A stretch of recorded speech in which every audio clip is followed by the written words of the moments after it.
Black Clover is back, and this entire chapter is dedicated to Nero's perspective of basically the entire story, which is funny because a few chapters back, we had an entire chapter basically dedicated to Sakurai's thoughts of the entire story. So I guess we're just going to have continuous chapters just like this, where we get a retrospective of every character that has been moved by us. Starting from the beginning, we actually learn a weakness, Nero's power, which is that if she takes damage, her healing sealing magic basically gets undone and your wounds come back. So she is basically doing everything in her power to stay conscious and stay in the fight while everyone else is getting the shit rocked. Charmy transforms into her dwarf form and summons her wolf, and it starts devouring all the magic it can from both Damnado and the Angels, and everyone does their last suicide charge to do as much stalling as humanly possible. In fact, Gordon and Henry are also ordered to move forward and just do what they gotta do, because stealing of magic is pointless at this point now that Gray's been taken out. So everyone is just gonna charge in.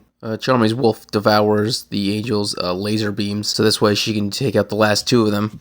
And they successfully get up and close to Damnado, where Charmy is about to do one giant punch on him, but fruitless because he finally uses the devil power that he was granted. Now, Damnado reveals that not all the paladins actually have a Supreme Devil's power. They all were altered, obviously, but only select ones were given a Supreme Devil's abilities. In which case, he was granted the power of Baal. We don't know which level of the underworld he is from, but this finally explains why Nox said he's stronger than a Supreme Devil, but didn't mention Lucifero, because if he was stronger than Lucifero, he would have said that, but he didn't say that. He said he was just stronger than a Supreme Devil. So if this guy was granted a Supreme Devil that's lower down than a Dramelech or Supreme Lilith, that would make sense that he's stronger than either of them, because he has a Supreme Devil from a lower level. And this Supreme Devil's magic is atmospheric magic, which is fucking weird. He controls the atmosphere,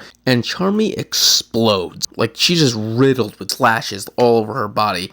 Like, the very air, which is basically what it is, the very atmosphere itself rips her apart, and she goes down. Zoro goes in for his final attack, and he's ripped to shreds by the atmosphere as well. And we finally get to the part where Nero is thinking about her life, thinking about everything that happened, where when she got turned into a bird, she basically lost her human heart, and so she didn't really have any real human emotions. And so she was able just to focus on her mission for those 400 years without losing her mind, basically, because she just didn't have a human heart anymore. And when Lemire was dying, she generally wished to go with him. Like, when she was asking before, she meant that with her whole heart. She wanted to go with him, but it just wasn't her time. And she actually found a reason to keep living thanks to all of her friends. Now that she's witnessing them all getting slaughtered, she's being broken. Luck is then stabbed through by the sword, but he used his speed to drag Magna along, so this way he can then toss Magna, so Magna can throw in a fireball. It gets blocked easily, but still a pretty cool thing the two of them did. Then he gets shredded. Henry charges in with his ship, and that gets completely obliterated. And Nero, this entire time, is just screaming in her own head for this to stop. She's begging for her friends to live, and she can't even believe she's doing this, because, once again, she thought she lost everything when the man she loved died. But these people are her friends. These are the people that saved her. These are the people who gave her a reason to keep living after she got her human body back, after she got her human heart back. And she's just devastated by this. Gordon, Henry, and Nero were all in Henry's ship, so when it gets smashed, Henry and Gordon are taken out. Nero's still standing, but they get smashed straight into the witch's forest, right into the castle, right into the ceremony. And before any of the witches can do anything, the witch queen, Vanessa, she couldn't even use rogue. It's insane. Everyone just gets obliterated by atmosphere magic and just ripped to shreds.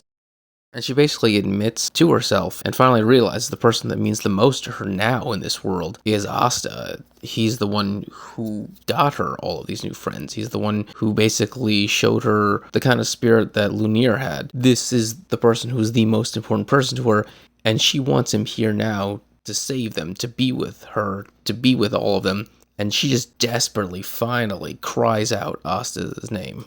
And Asta is here. He shows up, pats her on the head, and thanks everyone for bringing him here. They did it. All the blood, all the sacrifices they took this battle was not in vain. Asta is here. He is going to save them. At least save those who can be saved. It's really nice to finally see Nero basically admit what we've all known from the very beginning. She does love the Black Bulls, that she loves Asta, that she loves the life she's living, even though she's been very dark and solemn this entire time. And thank God Asta's here, because the Black Bulls were fucking slaughtered this chapter. Like, it was brutal. And the last chapter, damn. But like I've said before, this is the kind of fighting I just enjoy, where people, everything on the line, every ounce of their strength, they push forward until their bodies just shatter and break and they can't keep moving. That's like the best shonen kind of fight you can have. So I love the fighting in this chapter. I love the emotional weight of Nero being the personal voice that we were all going through. This is one of the best chapters in a while. I loved it. Alright, if you enjoyed this video, please subscribe, give it a thumbs up so you can enjoy more Black Clover and other amazing things. Thank you and have a great day.